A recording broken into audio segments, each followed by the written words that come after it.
अहिले म बस स्टप जाँदैछु काममा।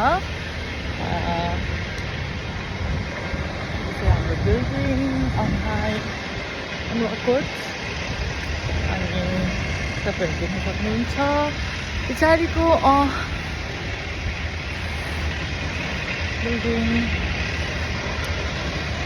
यहाँ चाहिँ मलाई एकदम मनपर्ने कुरा चाहिँ ग्रिनेरी छ, पिसफुल छ अनि फ्रेस एयर लिन सकिन्छ एभ्री मर्निङ। अनि यहाँ चाहिँ एकदमै गभर्मेन्टले चाहिँ सुविधा दिएको छ अहिले। सपिङ सेन्टरहरू पनि राखिदिएको छ, तर अहिले रिसेन्टली चाहिँ हामीलाई गाह्रो छ किनभने ओपन भएको छैन, खुलेको छैन, बनाउँदैछ। अनि तपाईँहरू देख्न सक्नुहुन्छ यता चाहिँ एउटा ल्याबोरेटरी बनाउँदैछ, जहाँ चाहिँ एकदम ठुलो ल्याबोरेटरी। आई थिङ्क पछि चाहिँ यहाँ क्राउड नै हुन्छ होला जहाँसम्म, किनभने धेरै बिल्डिङहरू छ, मान्छेहरू अहिले बिस्तारै बिस्तारै आउँदै हुनुहुन्छ वान बाई वान। अनि अब म जाँदैछु बस स्टपमा। त्यहाँ मेरो बस स्टप अहिले गाडी भेटेको यो ठाउँमा बस्दा आफूलाई खुस लाग्न थालिसक्यो।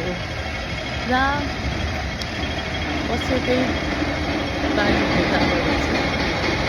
अनि त्यही बेलामा चाहिँ हामी चाहिँ यहाँको केन्द्रहरू एकदमै चिप प्राइसमा साइड कन्स्ट्रक्सनहरूको लागि बनाइदिएको उनीहरूले चाहिँ एकदम चिपमा पाउँछ। अनि यहाँ आएर फोटोहरू अहिले रिसेन्टली चाहिँ अहिले यस्तो भइरहेको छ, यो ठाउँ बिस्तारै डेभलप भइरहेको छ।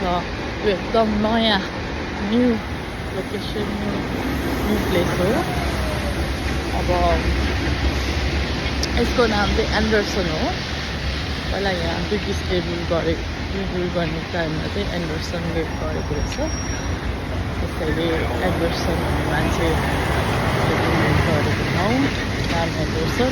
यो चाहिँ अन्ताको एकदमै सानो बिल्डिङ छ, बट नेपालीहरू मैले सुनेअनुसार चाहिँ 17 हुनुहुन्छ भन्ने सुनेको छु। अनि अब मेरो बिल्डिङ ब्लक एमा पनि 990वटा चाहिँ फ्ल्याट्सहरू छ।